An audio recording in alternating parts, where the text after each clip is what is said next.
Jealous people don't always throw punches, they throw words, backhanded compliments, snarky comments, fake smiles. They'll pretend they're just joking, just being honest, or just trying to help you. But the truth, they can't stand that you're doing what they're too lazy, too scared, or too bitter to do. They'll try to downplay your success, humiliate your growth, and make you question your worth, because deep down, your very existence is a reminder of everything they gave up on. And the worst part? Most people are too naive to see it. Today, we're tearing off the mask. Here are disrespectful and rude things jealous people will say when your life becomes a mirror for everything they hate about their own. 1. You're lucky. You'll hear this one a lot, especially when you've bled for what you have. They'll look you dead in the eyes, smile like they mean it, and say, "You're so lucky." At first, you might even agree. You might even thank them, because you're polite, and you were taught to be humble. But deep down, it'll sting, because you will remember the nights you barely slept. You will remember the days you doubted yourself so much you almost quit. You will remember the mornings when no one clapped for you, when nobody cared, when nobody believed, and you still showed up anyway. Where were they then?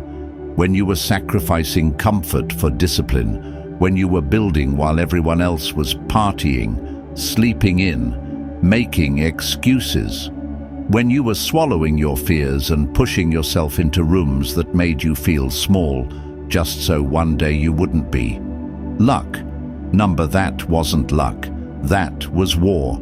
And you fought it, mostly alone. I remember a guy I knew from my old neighborhood. When I started my first real business, I worked 12 to 14 hours a day while working a full-time job.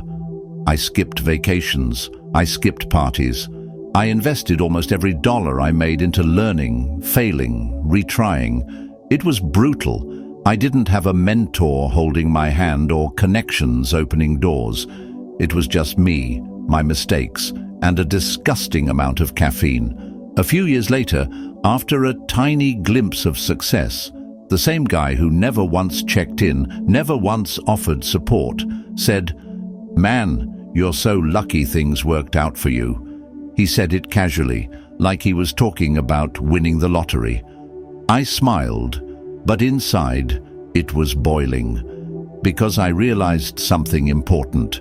People call you lucky when they don't want to admit you outworked them.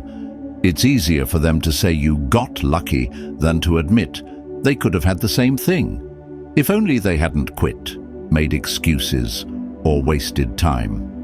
Saying you're lucky is their way of protecting their ego. Because if you're lucky, they don't have to feel bad about themselves. If it was luck, it wasn't their laziness. If it was luck, it wasn't their fear, their comfort addiction, their lack of discipline. So when someone calls you lucky, smile, because what they're really saying is, "I could never do what you did, and I hate that it reminds me." Here's the truth no one talks about. Yes, there's luck. There's luck in being born healthy. There's luck in getting a random opportunity you didn't expect. But what you do with luck is the real game. Luck is the spark. Discipline is the fire. Most people get tiny sparks of luck all the time, but they blow them out because it's easier than keeping them alive. They get a good job interview and show up unprepared. They meet the right person and take it for granted. They get a second chance and waste it complaining. Meanwhile, you took a tiny spark and built a damn bonfire. You protected it when the wind blew. You fed it when it almost died out. You showed up on days when you wanted to disappear.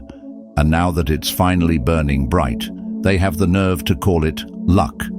Never apologize for your success. Never shrink yourself to make insecure people comfortable. Never explain your sacrifices to those who will never understand. Let them talk about luck. You just keep building the life they'll never have, because deep down, they don't really want it. They only want the results, not the war that comes before them. 2. Enjoy it while it lasts. Spoken like someone praying for your downfall. When someone says, enjoy it while it lasts, it sounds innocent, harmless, like a friendly reminder that nothing good lasts forever, right? Wrong. Most of the time, it's not advice. It's a curse wrapped in a smile. It's the language of people who are secretly hoping that your success, your happiness, your growth will collapse. Not because you deserve it, not because life is unfair, but because your rise makes their stagnation unbearable. See, people who are truly proud of you, they say, keep going. You're just getting started. You're built for this. They speak life into your momentum. But jealous people, they hate the idea that your wins could keep stacking higher and higher while they sit in the same spot, bitter, regretful, and secretly resentful of every choice they made that got them there. I'll never forget when it first happened to me. I had just crossed a major milestone, something I had worked on for years. No overnight success, no magic, just years of failing, learning, bleeding for an inch of progress. And one of the first texts I got, "Congrats! Enjoy it while it lasts." At first I brushed it off.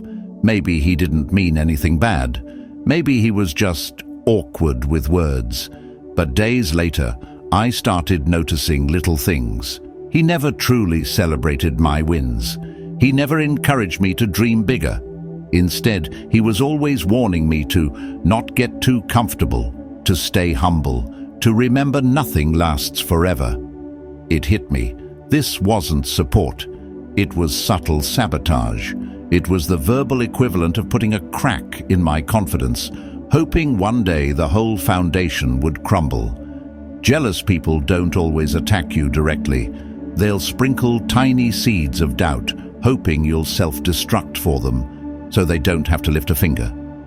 When they say, enjoy it while it lasts, what they're really saying is, I hope you lose it. I hope you fall. I hope it was a fluke. I hope you're not really as good as you seem. And here's the deeper truth no one tells you. They don't just hope you fall. They need you to fall. Because if you keep winning, it forces them to admit that their life didn't stay small because of bad luck. It stayed small because they quit. You're proof that it could have been different, and that's unbearable. When they see you thriving, they feel attacked, not because you're hurting them, but because your life is screaming the question they're terrified to answer. If they could do it, why didn't you? It's easier for them to believe that success is temporary, that you're standing on quicksand, that any minute now you'll sink, because the alternative would be accepting a brutal truth. Maybe you worked harder. Maybe you stayed stronger. Maybe you wanted it more.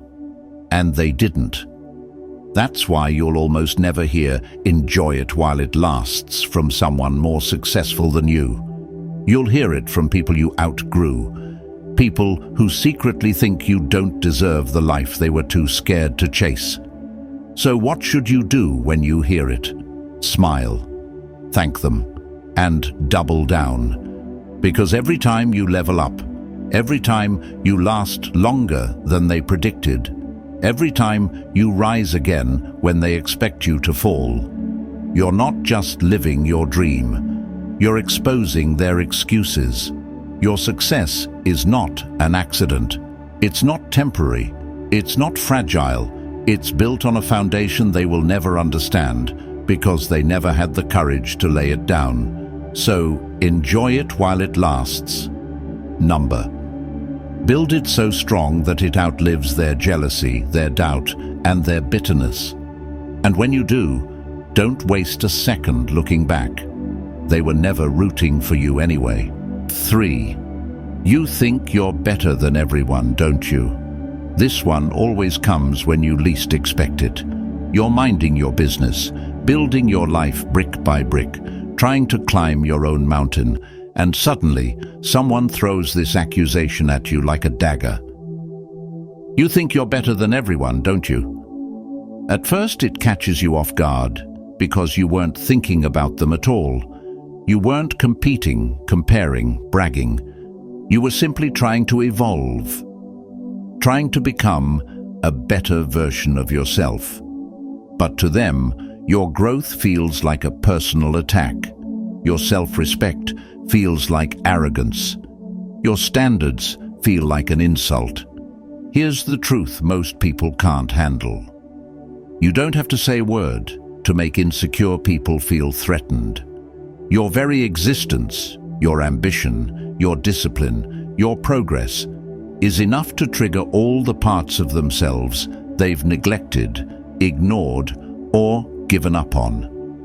When they say, "You think you're better than everyone," what they're really saying is, "You're making me feel small, and I hate it." I remember a phase in my life when I started changing deeply. I stopped partying as much. I started waking up early, working harder, focusing on things bigger than temporary pleasure. And slowly, certain people around me started getting weird. Passive-aggressive comments, backhanded compliments, cold shoulders. One night, after I turned down another invite to waste another weekend doing nothing, a so-called friend snapped at me. "Oh, look at you. You think you're better than us now, huh?" I laughed awkwardly, but inside, I realized something. People who are committed to staying the same will always resent people who choose to grow. It's not about thinking you're better, it's about thinking differently.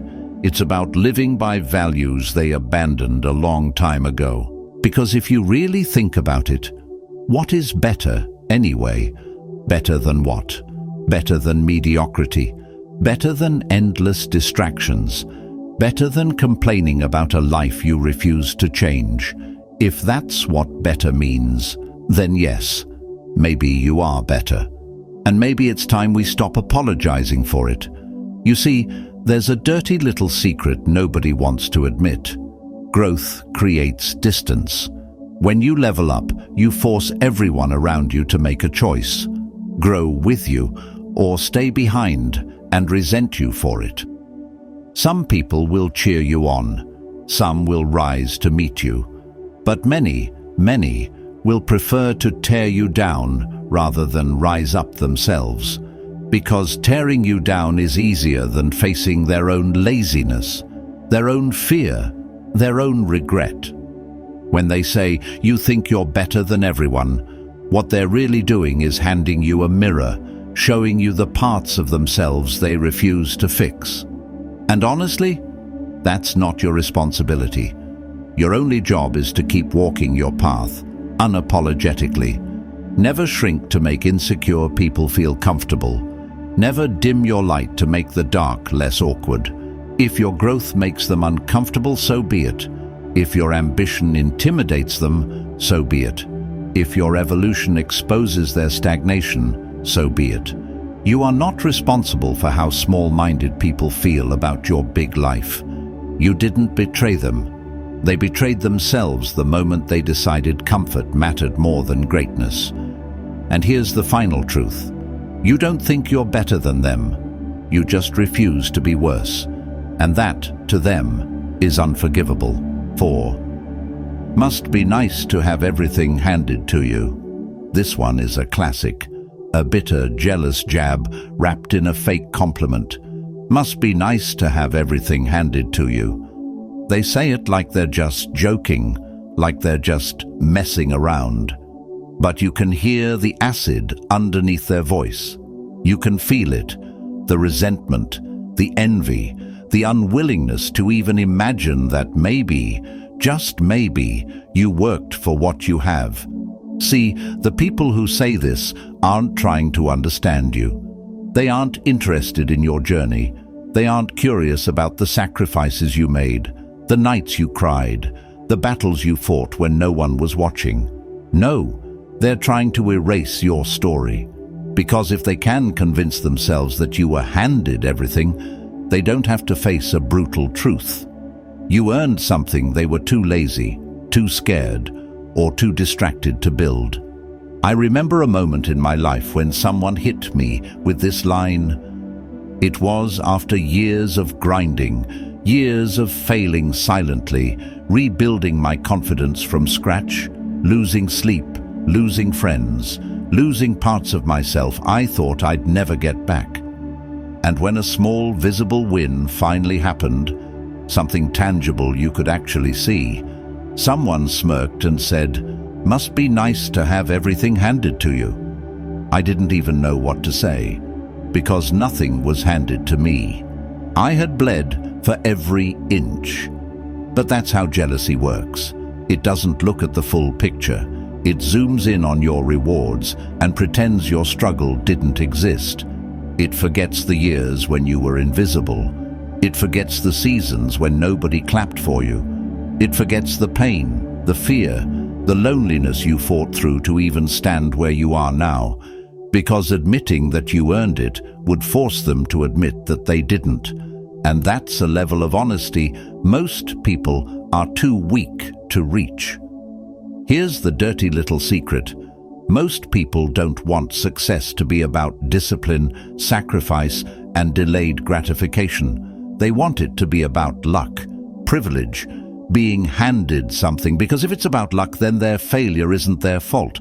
If it's about privilege, then their stagnation is justified. They can stay in their comfort zone without guilt.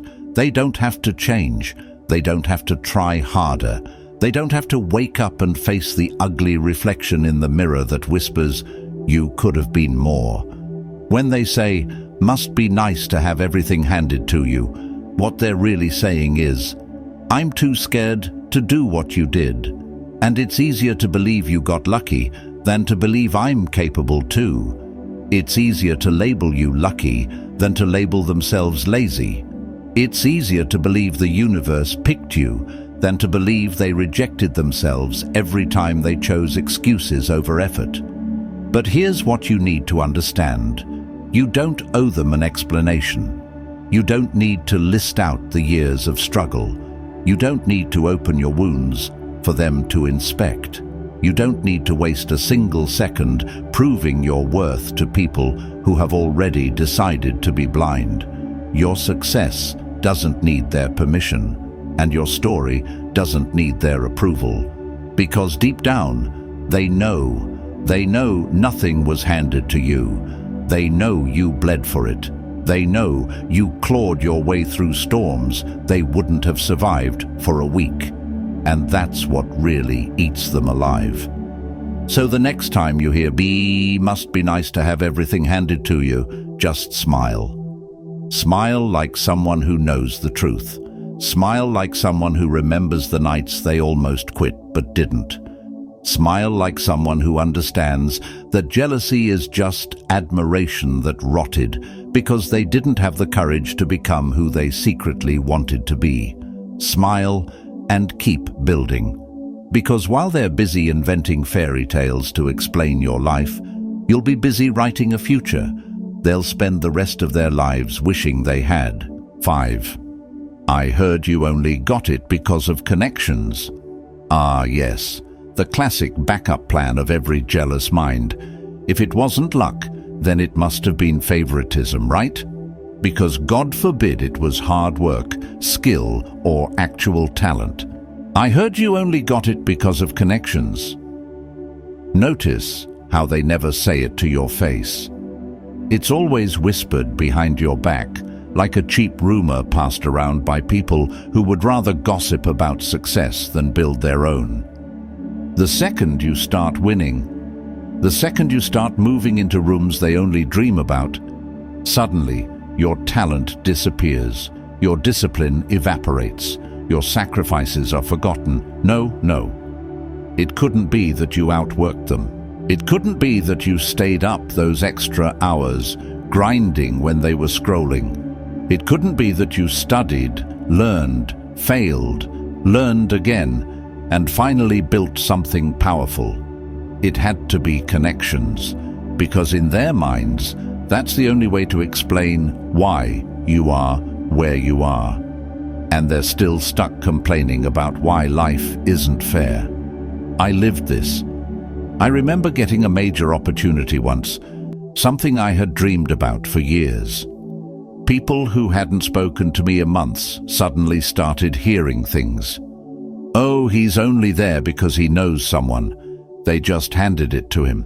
It's who you know, not what you know. And I realized something. Small minds can't comprehend big work. They're incapable of believing that success might actually be earned, because that belief would destroy their excuses. So they invent shortcuts in your story. They stitch together this fantasy where you woke up one day, bumped into the right person, and just floated to the top without a scratch. Because if they admitted the truth, that you built it, then they'd have to ask themselves a terrifying question. Why didn't I? It's easier to believe you were handed everything than to believe they wasted years avoiding the grind. But let's be honest here, connections don't matter if you have no value.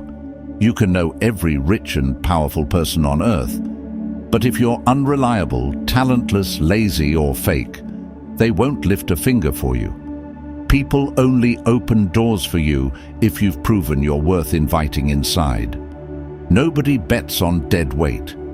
Nobody sticks their neck out for someone who can't deliver. So even if you did have connections, guess what? You still had to be good enough to stay in the room. You still had to perform when the lights were on. You still had to survive under pressure while everyone was silently hoping you'd fail.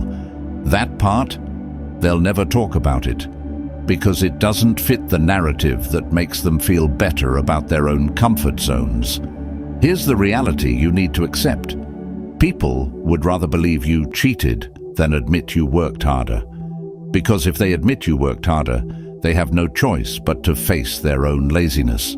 And trust me, facing yourself is much harder than blaming others. So let them whisper. Let them invent their stories. Let them cling to the fantasy that the world is unfair and that you lucked your way into success. While they're busy explaining away your victories, you'll be busy stacking new ones. Because the people who build legacies don't have time to explain themselves to people still building excuses. And one day, when they're still hearing things, still gossiping, still bitter, you'll be too far ahead to even hear their voices anymore. 6. Money isn't everything. You'll usually hear this one when you start making moves, when you stop struggling like everyone else, when you're no longer one of them, drowning in bills, living paycheck to paycheck, stuck in the same hamster wheel of survival. Money isn't everything. Funny how you never hear this from people who actually have money. You only hear it from the ones who don't. You only hear it from the ones who secretly hate that you now have a kind of freedom they can only dream about. See, when you were broke, when you were stressed out, when you were barely getting by, nobody said, money isn't everything. In fact, they looked down on you. You weren't good enough. You weren't there yet. But the second you start leveling up, suddenly money doesn't matter anymore. Suddenly you're materialistic for wanting financial security. Suddenly you're shallow for building the life they wish they had the guts to pursue. It's pure jealousy dressed up as fake wisdom. I remember the first time I started doing well financially. People around me, people who had watched me struggle for years without offering a helping hand, started preaching about spiritual riches and true happiness. Where were these speeches when I was wondering how I was going to pay rent? Where was this money doesn't matter philosophy when I couldn't even afford to fix my car? Let's be real, money isn't everything, but it changes everything. It buys you time, it buys you freedom, it buys you choices, it buys you access to better healthcare, better opportunities, better environments. It allows you to protect the people you love. It allows you to live on your own terms. It allows you to walk away from toxic jobs, toxic relationships, toxic environments, without being trapped because you need the paycheck. Money isn't everything, but it exposes everything. It shows who's really happy for you and who's just pretending. It shows who's been secretly competing with you and who was genuinely supporting you. It shows who had character when you were broke and who suddenly changed when you got a little shine. People who are truly at peace with themselves don't resent your success. They don't need to downplay your achievements to feel better about themselves. But the ones who scream, "Money isn't everything," they're not trying to teach you a lesson. They're trying to soothe their own insecurity. They're trying to convince themselves that the thing they failed to get wasn't worth it anyway. It's the same mindset as a kid who loses a game and storms off yelling, "I didn't even want to win." Childish, transparent. Here's the truth: most people are too afraid to say, "Money matters a lot," and anyone telling you otherwise is either lying to you or lying to themselves. It doesn't make you happy by itself. It doesn't replace love, meaning, or purpose. But it gives you the freedom to go after those things without being chained to survival. It lets you choose your problems rather than having them chosen for you. Because trust me, struggling to feed your family isn't romantic. Choosing between rent and groceries isn't noble. Living in constant fear because one emergency could destroy you isn't spiritual. That's just suffering. And there's nothing enlightened about it. So the next time someone throws "money isn't everything" at you like a weapon, just smile. Smile like someone who knows exactly how many nights they stayed up grinding. Smile like someone who remembers being broke and remembers who was silent when it mattered. Smile like someone who understands that money isn't the enemy, but bitterness is. And while they're busy pretending money doesn't matter, you'll be busy building a life where you don't have to pretend at all. 7. You've changed. They don't say it when you're suffering. They don't say it when you're stuck in a loop, making the same mistakes. They only say, "You've changed," when you've started becoming the version of yourself they didn't expect or secretly feared. Let's be honest. Most people don't want you to evolve. They want you predictable, familiar, manageable. The second you stop playing your old role, the second you start walking different, talking different, thinking different, suddenly you're the problem. Not because you've become worse, but because they no longer know how to control or define you.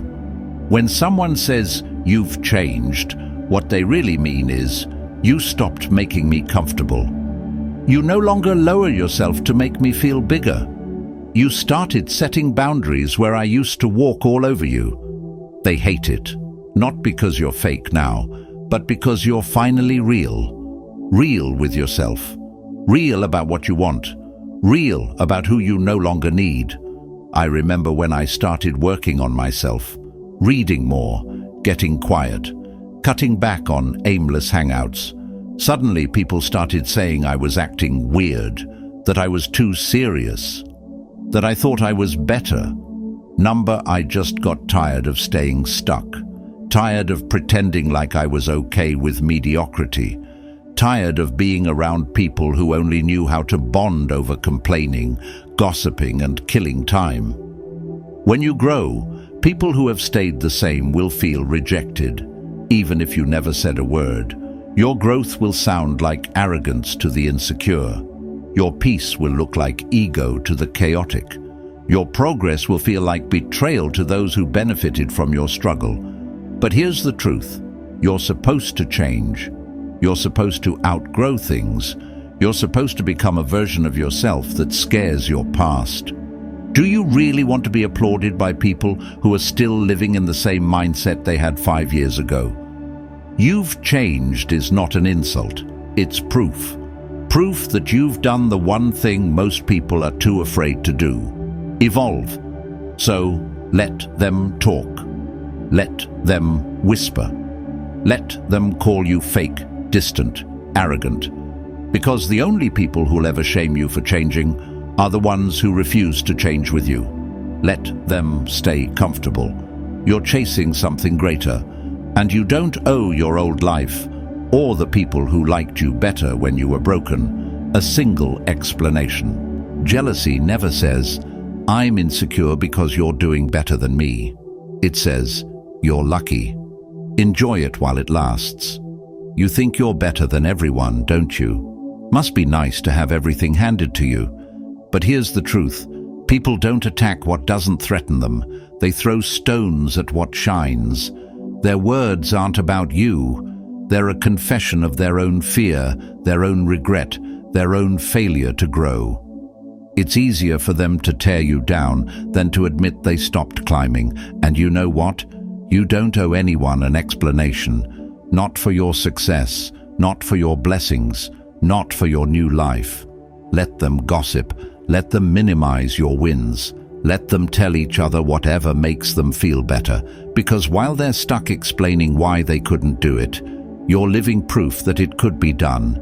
And the higher you rise, the quieter their noise will sound.